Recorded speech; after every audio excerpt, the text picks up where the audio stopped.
We got a request for some more Dr. Seuss, so I got the Sneetches and Other Stories. Well, we had this, but I'm going to now read it.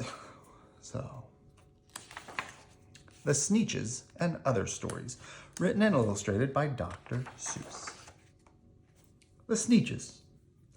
Now, the star-bellied Sneetches had bellies with stars. The plain-bellied Sneetches had none upon theirs. Those stars weren't so big, they were really so small. You might think such a thing wouldn't matter at all.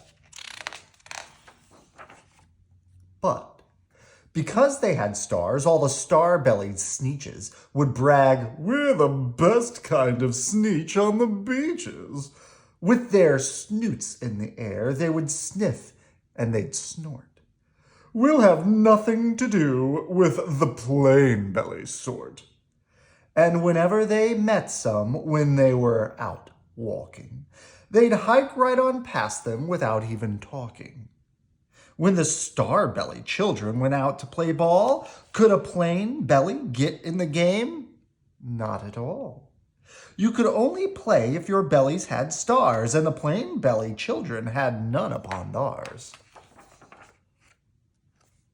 When the star-belly Sneetches had Frankfurter roasts, or picnics, or parties, or marshmallow toasts, they never invited the plain-belly Sneetches. They left them out cold in the dark of the beaches.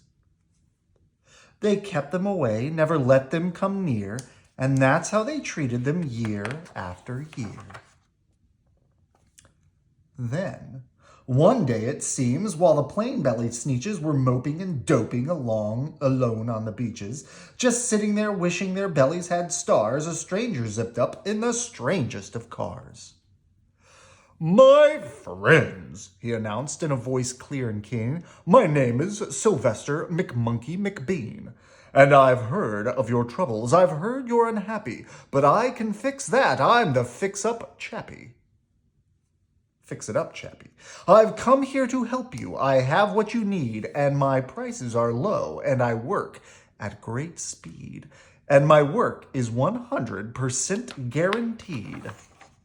Then quickly, Sylvester McBean put together a very peculiar machine. And he said, "You want stars like a star-bellied Sneetch? My friend, you can have them for $3 each.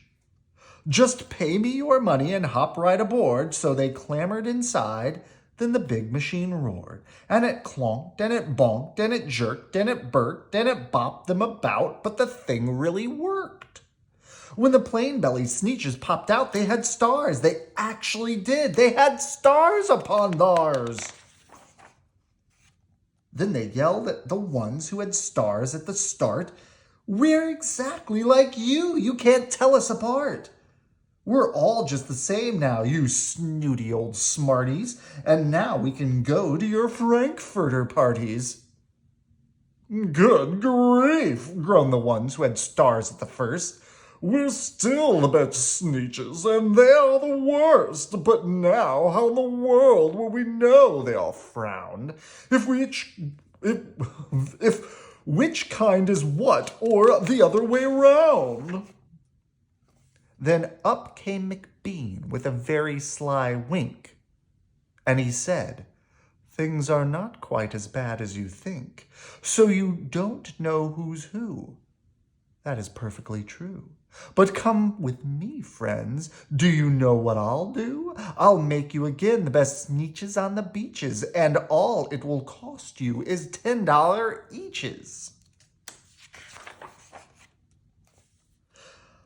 "The belly stars are no longer in style," said McBean. "What you need is a trip through my star-off machine. This wondrous contraption will take off your stars so you won't look like Sneetches who have them on theirs." And that handy machine worked very precisely, removed all the stars from their tummies quite nicely. Then, with the snoots in the air, they paraded about. They opened their beaks and they let out a shout. "We know who is who. Now there isn't a doubt. The best kind of Sneetches are Sneetches without." Then, of course, those with stars all got frightfully mad to be wearing a star. Now was frightfully bad. Then, of course, old Sylvester McMonkey McBean invited them into his star-off machine. Then, of course, from then on, as you probably guess, things really got into a horrible mess.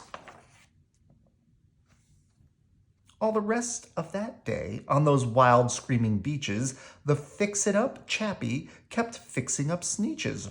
Off again, on again, in again, out again, through the machine they raced round and about again. Changing their stars every minute or two, they kept paying money, they kept running through, until neither the plane nor the star-bellies knew which this one was that one, or that one was this one, or which one was what one, or what one was who. Then, when every last cent of their money was spent, the fix-it-up chappie packed up and it went. And he laughed as he drove in his car up the beach. They'll never will learn, no, you can't teach a Sneetch. But McBean was quite wrong. I'm quite happy to say that the Sneetches got really quite smart on that day, the day they decided that Sneetches are Sneetches, and no kind of Sneetch is the best on the beaches.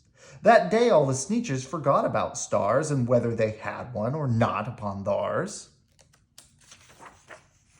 Oh, that was the end. The next one is the Zax. One day, making tracks in the prairies of Prax, came a north-going Zax and a south-going Zax. And it happened that both of them came to a place where they bumped. There they stood, foot to foot, face to face. Look here now, the north-going Zax said. I say, you are blocking my path. You are right in my way. I'm a north-going Zax, and I always go north. Get out of my way now, and let me go forth. Who's in whose way? Snapped the south-going Zax. I always go south, making south-going tracks. So you're in my way, and I ask you to move, and let me go south in my south-going groove. Then the north-going Zax puffed his chest up with pride. I never, he said, take a step to the one side, and I'll prove it to you that I won't change my ways if I have to keep standing here 59 days. I'll prove to you, yelled the south-going Zax, that I can stand here in the prairie of Prax for 59 years, for I live by a rule that I learned as a boy back in south-going school. Never budge, that's my rule, never budge in the least. Not an inch to the west, not an inch to the east. I'll stay here not budging, I can and I will. If it makes you and me, the whole world will stand still. Well, of course the world didn't stand still, the world grew. In a couple of years, the new highway came through, and they built it right over those two stubborn Zax, and they left them there standing unbudged in their tracks. Too many Daves. Did I ever tell you that Miss McCave had 23 sons and she named them all Dave? Well, she did. And that wasn't a smart thing to do. You see, when she wants one and calls out, "Yoo-hoo! Come into the house, Dave!" she doesn't get one. All 23 Daves of hers come on the run.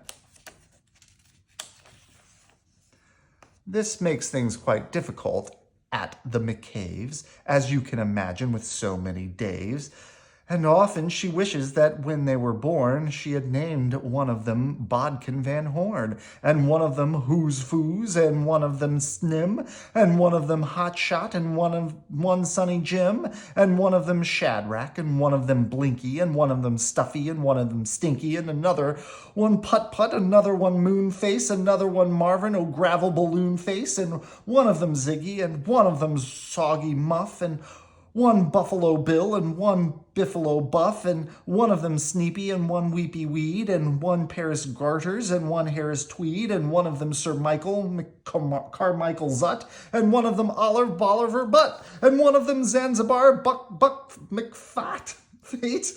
But she didn't do it, and now it's too late. Whew. What was I scared of?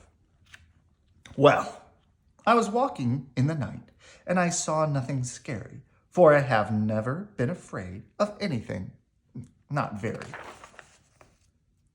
Then I was deep within the woods, when suddenly I spied them. I saw a pair of pale green pants, with nobody inside them. I wasn't scared, but yet I stopped. What could those pants be there for? What could a pair of pants at night be standing in the night air for? And then they moved, those empty pants, they kind of started jumping, and then my heart, I must admit, it kind of started thumping. So I got out fast as I could go, sir. I wasn't scared, but the pants like that, I did not care for, no, sir. After that, a week went by, then one dark night in Greenwich, I had to do an errand there and fetch some Greenwich spinach. Well, I had fetched the spinach. I was starting back through town when those pants raced round a corner and they almost knocked me down. I lost my Greenwich spinach, but I didn't even care. I ran for home. Believe me, I had really had a scare. Now, bicycles were never made for pale green pants to ride 'em, especially spooky pale green pants with nobody inside 'em. And the next night I was fishing for double trout on River when those pants came rowing towards me. Well, I started in to shiver. And by now I was so frightened that I'll tell you, but I hate to. I screamed and rode away and lost my hook and line and bait too. I ran and found a brickle bush. I hid myself away. I got brickles in my breeches, but I stayed there anyway. I stayed all night the next night too. I'd be there still, no doubt, but I had to do an errand, so the next night I went out. I had to do an errand, had to pick a peck of snide in a dark and gloomy snide field that was almost 9 miles wide. I said, I do not fear those pants with nobody inside them. I said those words. I said them, but I lied them. Then I reached inside a snide bush, and the next thing that I knew, I felt my hand touch someone, and I'll bet that you know who. And there I was, caught in the snide and in the dreadful place. Those speaky pants and I were standing face to face. I yelled for help. I screamed. I shrieked. I howled. I yelled. I cried. Oh, save me from these pale green pants with nobody inside. But then a strange thing happened. Why, those pants began to cry. Those pants began to tremble. They were just as scared as I. I never heard such whimpering, and I began to see that I was just as strange to them as they were strange to me. I put my arm around their waist and sat right down beside them. I calmed them down, poor empty pants with nobody inside them. And now we meet quite often, those empty pants and I, and we never shake or tremble. We both smile and we say hi. Hi.